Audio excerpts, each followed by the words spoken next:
राधे राधे भक्तों। जिस माघ मास में एक क्षण का पुण्य जन्म जन्म के पापों को भस्म कर देता है, जिस माघ में किया गया हर कर्म सामान्य समय से हजारों गुना फल देता है, वही पावन माघ आज हमको चेताने आया है। शास्त्र कहते हैं कि माघ मास केवल स्नान और दान का नहीं, संयम, सत्कर्म और सावधानी का मास है, क्योंकि इस समय किए गए पुण्य जहां हमें वैकुंठ की ओर ले जाते हैं, वहीं किया गया एक छोटा सा पाप भी भारी फल देकर आत्मा को बांध देता है। इसलिए हे भक्तों, कोशिश करें कि आपसे गलती से भी कोई बुरा कर्म ना हो और जहां अवसर मिले वहां सेवा, दान, नाम स्मरण और कथा श्रवण को अपनाओ, क्योंकि इस समय माघ महात्म्य का श्रवण करना स्वयं एक महान पुण्य कर्म है। तो आइए श्री गणेश जी महाराज और अपने गुरुदेव का स्मरण करते हुए माघ मास महात्म्य के छठे अध्याय की दिव्य कथा का श्रवण प्रारंभ करते हैं। वक्रतुंड महाकाय सूर्यकोटि समप्रभा निर्विघ्नं कुरु मे देव सर्वकार्येषु सर्वदा। गुरुर् ब्रह्मा गुरुर्विष्णु गुरुर्देवो महेश्वरा गुरुर् साक्षात् परब्रह्म तस्मै श्री गुरुवे नमः। कल हमने माघ मास महात्म्य के अध्याय 5 में दत्तात्रेय जी द्वारा वर्णित ब्राह्मणी ऋषिका की सुंदर कथा का श्रवण किया था, जिन्होंने माघ स्नान के प्रभाव से सूर्य के रथ पर स्थान पाया था। ये कहानी दत्तात्रेय जी ने राजा सहस्त्रार्जुन को सुनाई थी। अब आगे दत्तात्रेय जी कहते हैं कि हे राजन, अब मैं तुम्हें एक और पौराणिक कथा सुनाता हूँ, तुम ध्यान पूर्वक सुनो।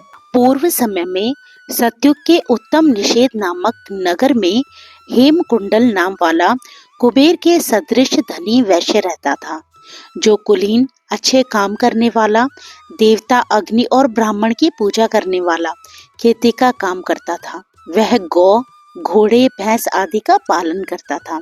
दूध, दही, छाछ, गोबर, घास, गुड़, चीनी आदि अनेक वस्तु बेचा करता था, जिससे उसने बहुत सा धन इकट्ठा कर लिया था। जब वह बूढ़ा हो गया तो मृत्यु को निकट समझकर उसने धर्म के कार्य करने प्रारंभ कर दिए। भगवान विष्णु का मंदिर बनवाया, कुआं, तालाब, बावड़ी, आम, पीपल आदि वृक्ष के तथा सुंदर बाग बगीचे लगवाए। सूर्योदय से सूर्यास्त तक वह दान करता, गांव के चारों तरफ जल की प्याऊ लगवाई। उसने सारे जन्म भर के जितने भी पाप किए थे उनका प्रायश्चित करता था। इस प्रकार उसके 2 पुत्र उत्पन्न हुए, जिनका नाम उसने कुंडल और विकुंडल रखा। जब वे दोनों लड़के युवावस्था के हुए तो हेमकुंडल वैश्य गृहस्थी का सब कार्य सौंपकर तपस्या के निमित्त वन में चला गया और वहां विष्णु की आराधना में शरीर को सुखाकर अंत में विष्णु लोक को प्राप्त हुआ।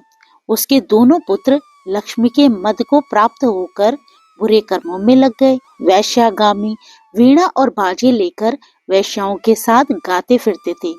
अच्छे सुंदर वस्त्र पहनकर, सुगंधित तेल आदि लगाकर, भांड और खुशामदियों से घिरे हुए हाथी की सवारी और सुंदर घरों में रहते थे।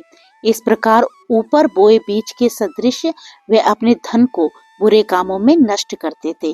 कभी किसी सत्पात्र को दान आदि नहीं करते थे और न कभी हवन, देवता या ब्रह्मा जी की सेवा तथा विष्णु का पूजन ही करते थे।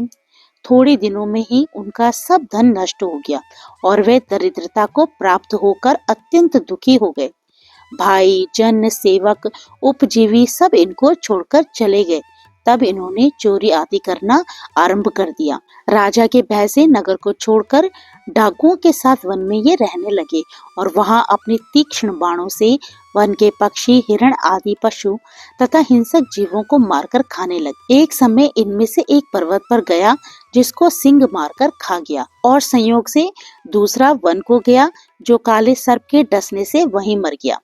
तब यमराज के दूत उन दोनों को बांधकर यम के पास लाए और कहने लगे कि महाराज, इन दोनों पापियों के लिए आज्ञा दें। तो भक्तों, आज का अध्याय यहीं पर विराम लेता है और इससे आगे की कथा आप कल सुनेंगे।